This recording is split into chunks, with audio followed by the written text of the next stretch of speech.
ऐसे दुर्योधन गुर्जर समाज में दो चार पैदा हो गए जिन्होंने पूरा गुर्जर समाज दांव पे लगा दिया।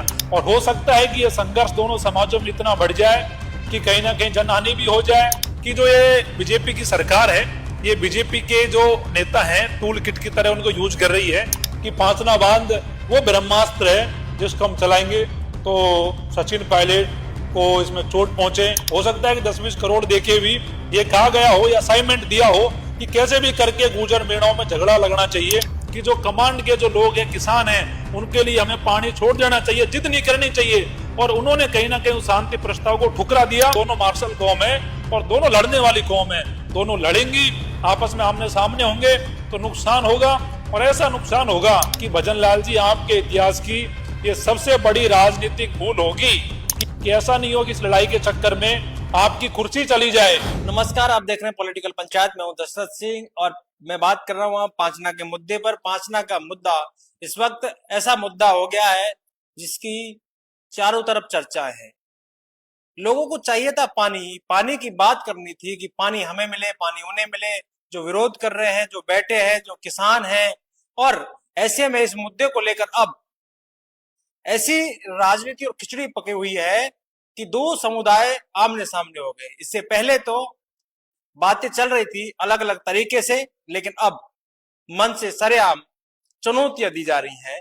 सोशल मीडिया के माध्यम से पहले चल रहा था, लेकिन अब मन से भी ये ऐलान हो चुके हैं। ऐसे में कहीं ना कहीं पानी की बात को लेकर सरकार से लगातार बातचीतें हो रही थी, सरकार को घेरने का प्रयास किया जा रहा था, लेकिन अब दो पक्ष सामने सामने भी है और साथ में सरकार भी है। सरकार का क्या रुख रहेगा उस पर भी बातचीत करेंगे। हमारे साथ मनोज मीणा है। मनोज मीणा लगातार कई मुद्दों को लेकर चर्चा में रहते हैं, लेकिन अभी हाल ही में पांचना के मुद्दे को लेकर वो खंडीप गए थे और खंडीप में उन्होंने वहां पर अपनी बात रखी थी। उसके बाद जो बयानबाजी हुई तो चर्चा का विषय रहा। अभी मुद्दा किस ओर जाएगा पहले वो बात कर लेते हैं। ये पांचना का मुद्दा पानी से हटकर अब दूसरी तरफ शिफ्ट हो गया है और एक दूसरे को समाजों को लेकर खाई इतनी बढ़ती जा रही है। आखिरकार इसका समाधान क्या हो पाएगा? क्योंकि जिस तरह से सरकार से लगातार बातचीत कही जा रही है कि सरकार इसका समाधान करे, सरकार पानी दे, न्यायालय के आदेश की बात की जा रही थी, लेकिन अभी तक ये पूरा मामला इस तरह से उलझ गया है जिसका कोई समाधान है क्या? देखो, ऐसा है, बिल्कुल आप सही कह रहे हो कि ये मामला जातीय संघर्ष की ओर बढ़ रहा है और गुर्जर मीणा दोनों समाजों में वो खाई पैदा हो गई है। जो कभी हम भाईचारे की बात करते थे वो अब मुझे लग रहा है कि खत्म हो चुका है। और समाधान की बात जो आप कह रहे हो, समाधान निकलना चाहिए, लेकिन समाधान सरकार निकाले, सरकार दोनों समाजों से बात करे, सरकार दोनों समाजों के जो पंच पटेल है, गणमान्य व्यक्ति है, उनसे बात करें। लेकिन दुर्भाग्य की बात यह है कि आज पांचना बांध का जो ये मामला चल रहा है ये 20 सालों से चला आ रहा था और इन 20 सालों में सरकारें बीजेपी की, कांग्रेस की, दोनों की रही, लेकिन दोनों ही सरकारों की कभी मंशा नहीं रही कि इस पांचने बांध के जो मुद्दे हैं उसको बैठ के समाधान किया जाए, पानी को खोला जाए। इस पे मात्र अगर कुछ हुआ तो वो राजनीति हुई। और जब अभी पिछले हाल ही में 1 महीना पहले जब कोर्ट का आदेश आया, जो सब आपकी जानकारी में माननीय न्यायालय का, कि किसानों के लिए कमांड एरिया के लिए पानी को खोला जाना चाहिए, और कहीं ना कहीं ये किसानों के, कमांड एरिया के किसानों की जीत थी। लेकिन उसके बावजूद भी जो हमारे गुर्जर समाज के भाई हैं तो वहां पे जिद करके पांचना बांध पर बैठे हुए हैं और वो लगातार कह रहे हैं कि हम पानी नहीं जाने देंगे।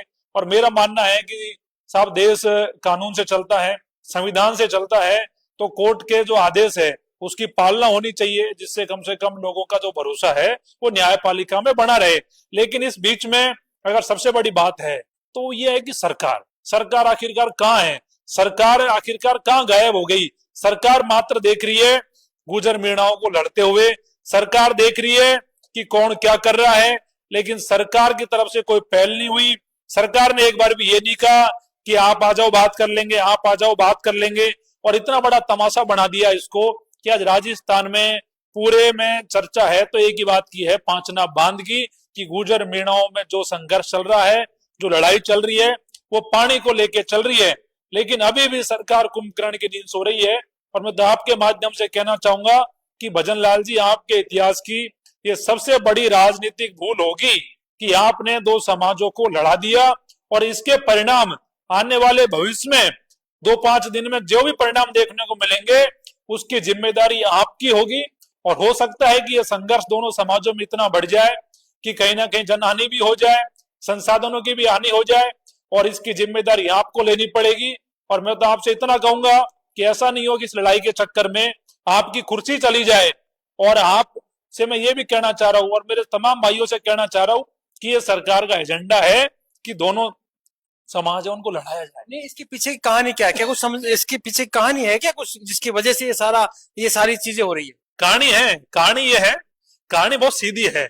कहानी इतनी सी है कि जो ये बीजेपी की सरकार है, ये बीजेपी के जो नेता हैं टूल किट की तरह उनको यूज कर रही है। उधर विजय बैसला जी है, वो बीजेपी के प्रत्याशी रहे हैं, उधर अशोक धावाई जी है, और एक भाई कोई हकीम करके है, और करौली के जो एमएलए है दर्शन गुजर जी। ये तमाम कौन लोग हैं? ये तमाम लोग बीजेपी के वो लोग हैं जो भजन लाल के इशारे पर, उनके कहने पर इस जातीय संघर्ष को बढ़ा रहे हैं। और इसका फायदा भजन लाल सरकार को यह है, उनको इस बात का पता है कि अगर कांग्रेस सरकार कभी सत्ता में आती है तो पूर्वी राजस्थान से आती है, और कांग्रेस में पूर्वी राजस्थान में अगर कोई नेता है तो वो सचिन पायलट साहब है। और सचिन पायलट जी को कैसे कमजोर किया जाए, तो उन सबको ये लगा कि पांचना बांध एक वो मुद्दा है जिससे पायलट साहब को कमजोर किया जा सकता है, बैक किया जा सकता है। और ये पाने की लड़ाई नहीं है, ये भी, लेकिन ये इसमें ये भी कहा जा रहा है कि रामकेश मीणा जो मुख्यमंत्री के पूर्व मुख्यमंत्री के सलाहकार है, उनका भी एक बयान पूर्व मुख्यमंत्री का आया था, ऐसे में कह रहे हैं कि उनके इशारे पे सब कुछ हो रहा है। तो आप एक तरफ तो वो बीजेपी के नेता, इधर रामकेश मीणा को लेकर भी यही बातें कही जा रही है, और लगातार कही जा रही है इस बात को लेकर कि रामकेश मीणा ऐसे पूरे मुहिम को लेकर चल रहे हैं जो खंडीप में महापंचायत चल रही है। तो 5 साल वो सलाहकार रहे, क्यों उनकी सरकार में नहीं हुआ? तो क्या लगता है कि क्योंकि राजनेता का काम क्या होता है तो आप सबको पता है कि राज और नीति। देखो, मैंने ये कहा आपसे कि सरकार कांग्रेस बीजेपी दोनों की रही, और ऐसा नहीं है कि भाई बीजेपी की सरकार में ये नहीं खुला, पहले कांग्रेस की भी रही जब भी नहीं खुला। और कांग्रेस के उन तमाम नेताओं को भी प्रयास करने चाहिए थे जो आज कर रहे हैं, लेकिन कहीं ना कहीं ये राजनीतिक विषय रहा, राजनीति का मुद्दा रहा। और कहीं ना कहीं मेरे को लगा कि जो लोग पायलट साहब के खिलाफ है, या उनको लगता हो कि पांचना बांध वो ब्रह्मास्त्र है जिसको हम चलाएंगे तो सचिन पायलट को इसमें चोट पहुंचे, राजनीतिक रूप से कमजोर हो, उनकी जमीन खिसक जाए। और वही काम बीजेपी के इशारों पर आज के दिन, तो देखो पहले की कहानी से ज्यादा तो आज के दिन की बात करना जरूरी हो गया कि उनके इशारों पर। और मैं तो कहूंगा हो सकता है कि जो चारों पांचों में नाम बताए हैं कि ये बीजेपी की एक बड़ी डील है। हो सकता है कि 10-20 करोड़ देके भी ये कहा गया हो या असाइनमेंट दिया हो कि कैसे भी करके गुर्जर मीणाओं में झगड़ा लगना चाहिए, कैसे भी करके गुर्जर मीणाओं में लड़ाई होनी चाहिए, और वो लड़ाई होगी तो सीधा फायदा बीजेपी को मिलेगा, और सीधा फायदा जो बीजेपी चाह रही है कुछ नेता बन जाए उनको मिलेगा। लेकिन मैं आपके माध्यम से कहना चाह रहा हूं, चाहे विजय बैसला हो, चाहे अशोक धावाई हो, चाहे ये करौली के एमएलए दर्शन गुजर जी हो, कि आप राजनीति करिए लेकिन सामाजिक समरसता की करिए, सामाजिकता की करिए, भाईचारे की करिए। दोनों समाजों को लड़ाने की राजनीति ये शोभा नहीं देती आप लोगों को। आप लोग जिम्मेदार व्यक्ति हो, और आपके ऊपर कर्नल किरोड़ी सिंह बैसला का परिवार से भी आपके पिताजी है, जुड़ाव है, और आप उस परिवार से आते हो जिस परिवार ने गुर्जर समाज को आरक्षण दिलाया। और वो आरक्षण दिलाया कि पढ़ेंगे लिखेंगे तो आगे बढ़ेंगे, शिक्षित होंगे तो आगे बढ़ेंगे। कर्नल बैसला कहा करते थे कि मैं चाहता हूं कि कोई राम प्यारी गाड़ी से उतरे और मेरे को बुलाए कि कभी चाय पीने आना, मैं कलेक्टर लग रही हूँ यहाँ पे। तो वो राम प्यारी कब मिलेगी? वो राम प्यारी जब मिलेगी जब गुर्जर समाज पढ़ेगा। और गुर्जर समाज आज के दिन ऐसे कुछ लोगों जो बीजेपी के टूल किट है, जो बीजेपी के कहने पे काम कर रहे हैं, जो गुर्जर समाज को लड़ाने का काम कर रहे हैं मीणाओं से, इनके कहने पे चल रहा है, इसीलिए आज खाई पैदा हो रही है। दूसरी ओर एक और है जहां पर बीजेपी की सरकार में डोंगरी बांध का निर्माण करने की बात कही गई, वहां पर गुर्जर मीणा थे। सेंचुरी की बात करें तो वहां पर भी गुर्जर मीणा थे। पांचना बांध का मुद्दा वो भी गुर्जर मीणाओं का है। ऐसे में क्या लगता है कि ये अलग अलग तरीके से अलग अलग लड़ाई एक साथ अगर गुर्जर मीणा आते हैं तो किसी सरकार को घेरने का काम करते हैं, चाहे वो वोट बैंक की राजनीति हो या अन्य तरीके की राजनीति हो। अब इससे कहीं ना कहीं अगर दोनों समुदाय बिखरेंगे तो फायदा राजनीति वालों लोगों को होगा। देखो सही बात है आपकी। डोंगरी बांध में मैं खुद था, डोंगरी बांध में 5 मीटिंग हुई बड़ी बड़ी, मैं 5 में गया, और 5 मीटिंगों में सही बात है कि 2 मीटिंग गुर्जरों ने कराई, और एक में प्रहलाद गुंजल जी भी आए थे, और गुजर मीणा दोनों साथ में थे, साथ में लड़ रहे थे ये डूंगरी बांध में। और जब टाइगर रिजर्व की बात थी, करौली धौलपुर के 108 गांव जा रहे थे, उसको लेकर भी मेरी बहुत लोगों से बात हुई। उसमें बहुत सारे लोग गुजरों के भी काम कर रहे हैं, मीणाओं के भी काम कर रहे हैं, चाहे बंद वाराठा का मामला हो। और ये तीनों ऐसे मुद्दे थे जो दोनों जो कौम थी इसमें एकजुट थी, और दोनों कौम चाह रही थी कि ये लड़ाई सरकार से लड़नी है, सरकार के खिलाफ लड़नी है। लेकिन कहीं ना कहीं ये तीनों लड़ाइयों का तोड़ने का काम भी सरकार ने इस मुद्दे से निकाल दिया। अब क्या आपको लगता है कभी डूंगरी बांध में या टाइगर रिजर्व में या बंद बैराठा में कभी भी ये दोनों कौम साथ में लड़ेंगी? सवाल ही पैदा नहीं होता, अब तो आपस में लड़ रहे हैं। तो मेरे को जो लगता है कि भजनलाल सरकार ने ये एक तीर से कई निशाने कर दिए, पायलट साहब को कमजोर कर दिया, गुजर मीणाओं को तोड़ दिया, जो मुद्दे की लड़ाई थी उनको तोड़ दिया। करुणलाल मीणा अभी भी चर्चाओं में थे एसीबी वाले मामले में। वहां पर वो खुद कह रहे थे कि पॉलिटिकल वेपन की तरह इस्तेमाल किया जा रहा है एसीबी को। क्या ये सारी चीजें एक साथ चल रही है? सारी चीजें एक साथ चल रही है। और भजनलाल जी का जो कोई सलाहकार है, वो भजनलाल जी को सलाह दे रहा है कि ये आपका स्वर्णिम दौर चल रहा है, जो भी करना है कर लो। और भजनलाल जी वही कर रहे हैं। इधर डॉक्टर साहब जो किसानों के लिए बढ़िया काम कर रहे थे, नकली खाद बीज को पकड़ रहे थे, तो बीजेपी की सरकार ने उन्हीं के ऊपर आरोप लगवा दिए और ये कह दिया कि ये भ्रष्टाचार के आरोप में डॉक्टर साहब का नाम शामिल है।